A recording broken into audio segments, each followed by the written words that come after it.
Je viens de l'île de la Réunion et j'ai pas hésité à me lancer. Au-delà du salaire, le cadre de vie en Suisse fait vraiment la différence. Depuis que je travaille en Suisse, j'arrive à mettre 2500 € de côté par mois. Et salut à toi, c'est Loïc et bienvenue dans cette toute nouvelle vidéo YouTube où j'ai le plaisir de te retrouver.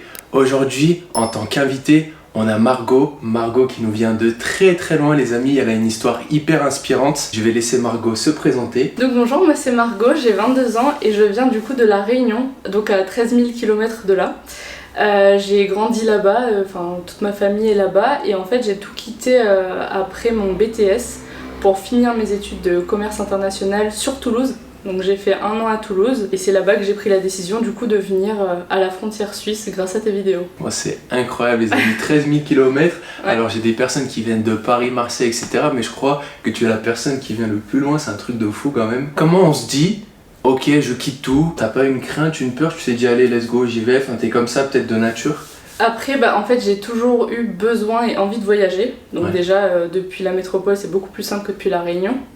Et je suis pas toute seule, j'ai mon copain avec moi, du coup on est partis tous les deux, on est allés s'installer à Toulouse tous les deux, et puis c'est lui aussi qui m'a motivée pour venir à la frontière, donc c'est plus simple aussi d'avoir une épaule sur qui compter. Tu m'étonnes, donc c'était vraiment un projet commun que vous aviez ensemble. C'est ça. C'est beau les amis, trop cool. Margot, est-ce que tu peux nous dire quelle a été ta motivation concrètement à venir travailler en Suisse? Du coup avec mon copain on a fait un week-end prolongé sur Genève.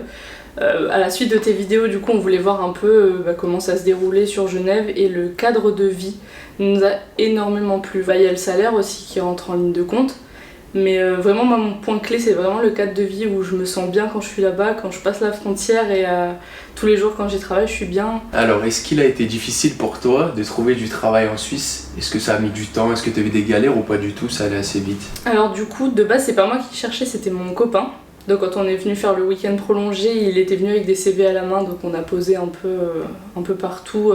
Moi il est coach sportif, donc dans les salles de sport. Ça n'a pas trop abouti et je me suis dit pourquoi je prendrais pas le relais moi et essayer de postuler. Donc j'ai quand même fini mes études d'abord sur Toulouse et en même temps je postulais un petit peu par-ci par-là, 5 candidatures par jour à peu près. Ah quand même. Un mois et demi. Ouais. Ah, ça va en fait, je suis bien mis quand même. Ouais, je m'y suis bien mise, mais je voulais vraiment dans mon domaine, vu que j'avais fait du commerce international, je voulais être dedans. Du coup j'ai trouvé dans l'import-export vraiment au hasard. J'ai été rappelée du coup pour la dernière offre à laquelle j'ai postulé. Ok, du coup ça a mis combien de temps à partir du moment où tu as lâché ton premier CV à avoir ce travail? On va dire 2 mois. D'accord. Avant d'avoir cette réponse plutôt concrète. J'avais déjà fait un entretien, ça n'avait pas abouti. Et par contre, du moment où j'ai postulé pour cette offre-là, c'est allé super vite. Incroyable. Alors concrètement, est-ce que tu peux nous donner l'intitulé de ton job et également ton salaire que tu te fais chaque mois en Suisse? Alors du coup, moi je suis coordinatrice import-export. Donc je gère tout ce qui est transport, etc. de la marchandise. Et je touche entre 4 500 et 5 500 net par mois. Incroyable. Les gars, 22 ans, 4 500, 5 500, qui a ce salaire en France? Franchement, à 22 ans, je pense que ça a changé beaucoup de choses pour toi. Oui, clairement. Ouais. Je sais qu'au niveau des vacances aussi, il y a beaucoup qui se posent la question. Moi, par exemple, j'ai 5 semaines, donc franchement, c'est largement suffisant. Et j'ai un 13e mois aussi, donc ça fait la différence à la fin de l'année d'avoir du coup beaucoup plus à mettre de côté pour ceux qui sont comme moi et qui mettent de côté, ou beaucoup plus pour kiffer au niveau des fêtes ouais, c'est ça, les fêtes de fin d'année, etc. Où est-ce que tu habites à la frontière et comment tu fais un petit peu pour te rendre au travail? Tu peux nous expliquer ceci? Ouais, alors du coup au début j'étais du côté de Ferney, en appart-hôtel du coup pour la simplicité, parce que comme je te disais, c'est vraiment allé super vite. En 1 semaine, j'ai dû du coup quitter Toulouse et venir sur Genève. Ça s'est bien enchaîné. Ouais, c'est quand j'ai fait l'entretien, on m'a dit la semaine prochaine vous commencez. Bon, j'avais dit que j'étais disponible aussi, c'est pour ça que c'est allé vite. J'y allais en bus, ça se passait plutôt bien. Et après du coup pour l'appartement, j'ai trouvé sur Annemasse, c'est là où il y avait le plus d'offres on va dire aussi. Puis c'est accessible Annemasse, franchement, il y a tout à portée de main au niveau des transports, etc. Donc au début j'y allais en train, et maintenant j'y vais en voiture tous les jours. Ok. Voilà. Est-ce que ça a été galère justement pour toi de trouver le logement à la frontière? C'est vrai que tu as pris cette initiative d'aller en courte durée au début, parce que c'est ce que je conseille quand vous commencez, si vous êtes dans le rush, allez prendre des appart-hôtels ou des Airbnb. Et après, pour trouver ce logement, ça a été compliqué ou pas pour toi? Pas forcément, après du coup vu que j'avais mon copain, en fait j'ai surtout attendu qu'il emballe tout sur Toulouse pour qu'on puisse venir, mais ça a pris 1 mois et demi on va dire pour trouver. Donc non, ça a été assez simple, mais parce qu'il y a quand même sur Annemasse, il y a de quoi trouver. Après, on peut aussi aller un peu plus loin si on a la voiture, c'est quand même jouable, hein. Franchement. Je mets, sans embouteillage, je mets une demi-heure. Avec embouteillage, je mets bien 1h15. Ouais, c'est la réalité. Après, si tu avais peut-être gardé les transports en commun, ça va assez vite d'Annemasse. Quand tu travailles dans le centre de Genève, après, je sais pas où il est ton travail. Moi, je suis plus vers le haut de Genève, mais ici, quand même, franchement, 40 minutes, c'est largement faisable. Okay. Puis, il y en a tout le temps. Il y a tout le temps des trains, donc... D'accord. Ça va, c'est cool, ouais. C'est vivable, on va dire. Pour le salaire qu'il y a derrière, on va pas... C'est ça, et puis même niveau budget, c'est largement vraiment faisable en transport en commun, surtout avec les salaires en Suisse. Bien sûr. C'est très dérisoire ce qu'on paye par mois en train. Bien sûr. C'est vrai que ça, il y a beaucoup de personnes qui n'osent pas passer le cap parce qu'elles disent oui, les transports en commun, les courses, tout est plus cher. Mais les gars, quand vous avez le bon salaire derrière, ça reste quand même très avantageux, donc il faut pas se mettre des barrières par rapport à ça. Non, c'est clair. Est-ce que tu peux nous dire si ce niveau de revenu que tu as actuellement a changé ton quotidien et qu'est-ce que ça a changé concrètement? Bah oui, clairement déjà ça a changé mes perspectives d'avenir. Par exemple, moi je veux investir du coup sur mon île là d'où je viens, donc c'est beaucoup plus simple de se projeter avec un salaire comme ça. Même au niveau des banques, c'est plus facile du coup de se présenter avec un CDI en Suisse qu'un CDI en France, hein. On va pas se le cacher. Après, je suis quelqu'un de raisonnable aussi, donc je mets de côté. On va dire que je mets de côté pour investir. Mais clairement, je me pose beaucoup moins de questions. Demain, j'ai envie de faire un voyage, je le fais, quoi. Je sais que je vais pouvoir manger à la fin du mois, même si j'ai voyagé. Ouais, c'est clair, c'est plus une prise de tête. C'est ça. Et d'ailleurs, toujours, tu peux donner une tranche, qu'est-ce que tu arrives à mettre de côté par mois avec ton salaire? En vivant vraiment comme j'ai envie de le vivre, tous les mois sans me priver, j'arrive à mettre 2005 de côté. De côté? C'est énorme. Ouais. C'est énorme, c'est génial. Est-ce que pour toi, il est plus intéressant d'un point de vue financier d'être frontalier que d'être résident? Ouais, largement au niveau déjà des loyers. C'est vrai que c'est moins cher de l'autre côté de la frontière. Il y a beaucoup de villes super vraiment autour de la frontière, mais moi vraiment c'est le cadre de vie de Genève et le fait de vouloir en fait aller à l'étranger.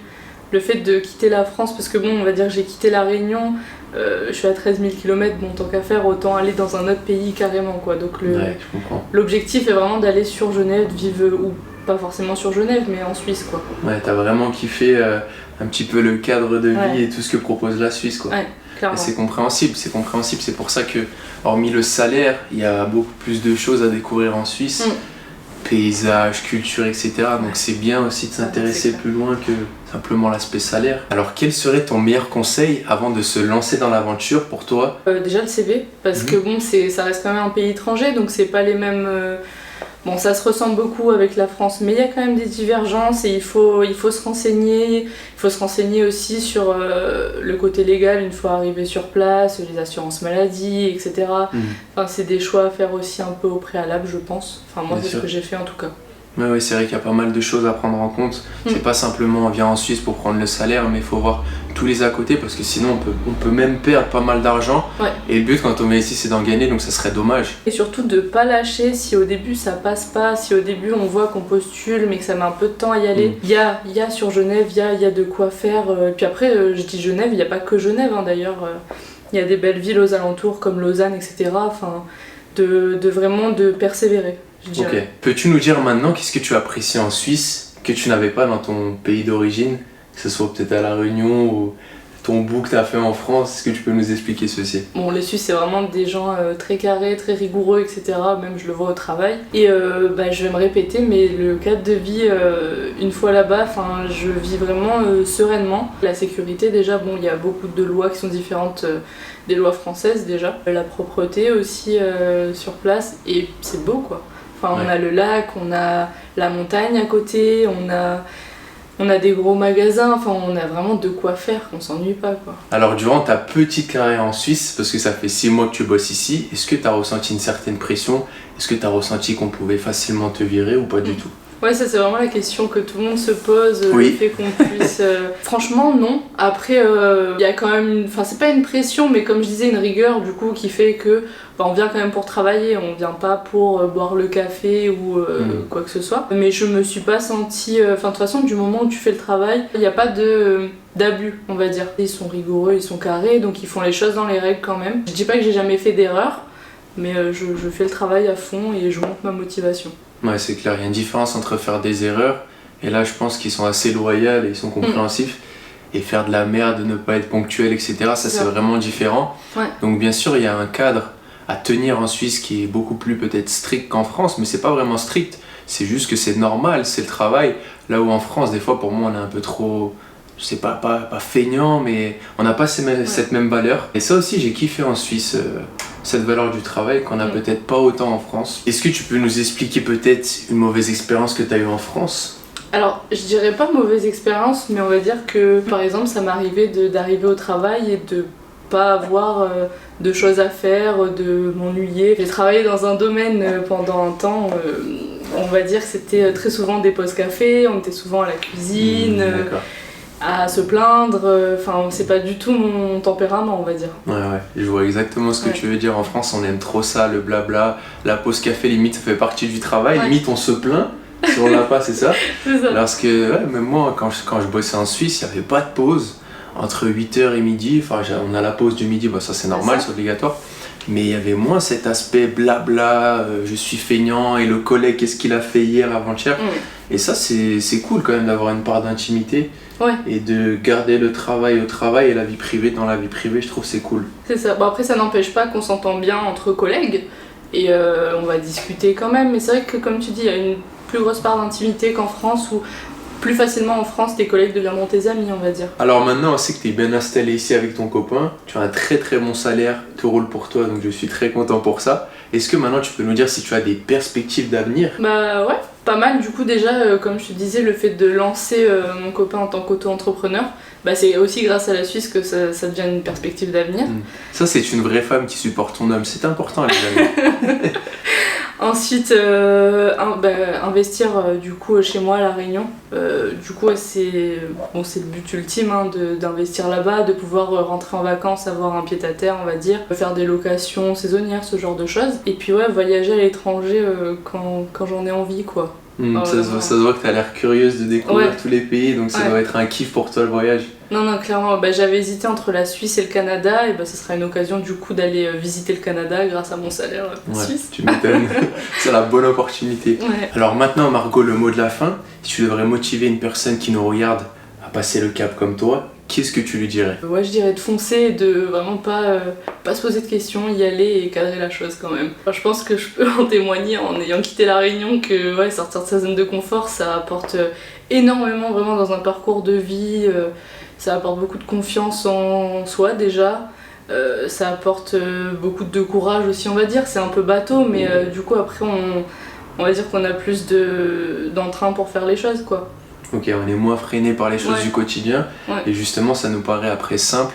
Peut-être les choses qui nous faisaient peur dans le passé, c'est des choses maintenant qu'on arrive à faire naturellement parce que c'est en voyageant, en se bougeant les fesses et en tentant de nouvelles choses que tout se décoince et qu'on se rend compte que en fait il n'y a pas à avoir peur comme ceci, il faut juste passer à l'action pour voir bouger les choses. En attendant, si vous aussi vous souhaitez passer le cap pour devenir frontalier suisse, je vous laisse un lien qui sera présent juste en dessous de cette vidéo. Au travers ce lien, vous avez la présentation de mon programme Devenir frontalier suisse en moins de 3 mois qui a aidé de nombreuses personnes comme Margot à passer le cap et à améliorer d'un trait leur situation. Vous avez le programme entièrement détaillé, le témoignage de mes participants et si vous avez le feeling avec moi, ça sera un kiff de vous accompagner. Et on vous souhaite une excellente journée ou une excellente soirée. C'était votre gars Loïc, à très bientôt sur ma chaîne YouTube. Prenez soin de vous. Ciao à tous.